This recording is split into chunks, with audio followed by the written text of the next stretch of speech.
Okay, so I understand that this is kind of late, but I tend to try to do reviews of movies I saw at the theater. I did see this at the theater, and so here are my thoughts. A Working Man is basically just Jason Statham 61. Let's get into it. I will be your weapon sommelier for this evening. This is the real beast here. M14, pulled direct from Saddam's palace. Then I added a Bluetooth scope. Where is she? There's a special place, high rollers only. They can do anything as long as they pay. What do I mean by Jason Statham 61? I mean, this is just the 61st film where Jason Statham plays Jason Statham.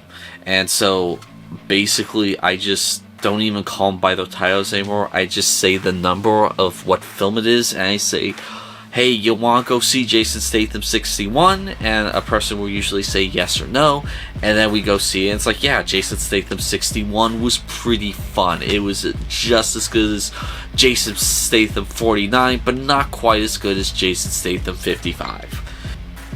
Going into this movie, I was a little surprised to see that Sylvester Stallone's name was all over this movie. He was not only producer, but he was also one of the screenwriters. It's just like, I did not see any marketing that was capitalizing on Stallone being attached to this film, and I definitely got the feeling that, like, if Jason Statham had gotten delayed from working on this film, Sylvester Stallone might have taken his place.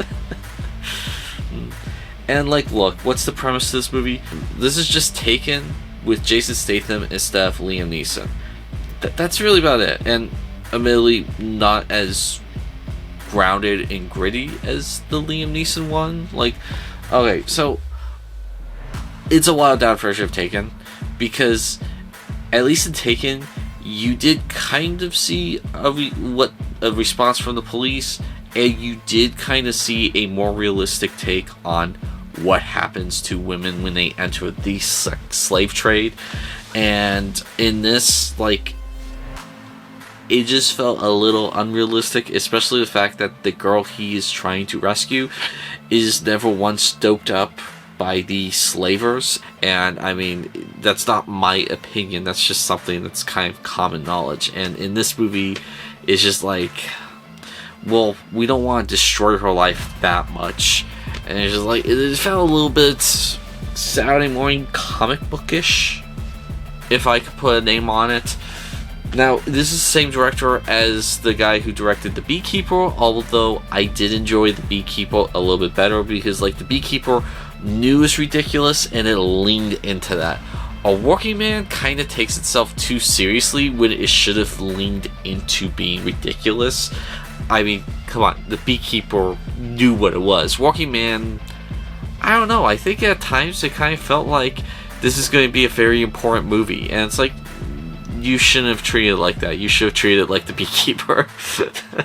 I mean, you know, that's just personal preference. There were a few parts in the movie I did feel like it started to drag a bit. Like, okay, guys, can we maybe pick up the pace? Let's get to the... Okay, there we go. Next Jason Statham fight scene, good. And it feels like it's starting to drag a little bit. It's like, okay, there we go. He kicked the guy in the face. You know, I kind of got that through this movie. And then, I don't even know if I want to hold this against the movie. It just, there was like the fakest ass looking moon in this movie, and they didn't need to make a fake moon. Like, seriously, like multiple times in this movie, someone is walking at night and you just see a moon that takes up like half the night sky. And they're like trying to be all serious. It's like, if the moon was ever that close, we would be screwed, okay? Like, the moon cannot be that close to the Earth, but, you know, it's just, every time I saw it, it just got funnier and funnier. It's like, I don't know why they did that. Why did you go out of your way to make a fake-ass moon? I mean, it's like you could have just had a moonless night. You didn't need to have a fake moon. It's stupid, I'm putting too much time into it, but I just thought it was hilarious as all hell. But look, I mean, the pros of this movie are your standard Jason Statham pros. You got Jason Statham, he's a badass. He still has all of his fight scenes. He still can do all of his fight scenes. You know, they didn't have to do too many quick cuts. It's fun. It's entertaining. He's snarky as his usual self.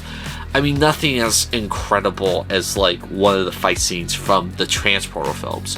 But I mean, you know, it's Jason Statham being Jason Statham. And sometimes after having steak dinner and lobster, you feel like a cheeseburger and greasy fries. And Jason Statham is that cheeseburger and greasy fries when it comes to movies. Sometimes you just want a quick drive-through thing, you want to have a good time, and you want to enjoy yourself, and you want to turn off your brain.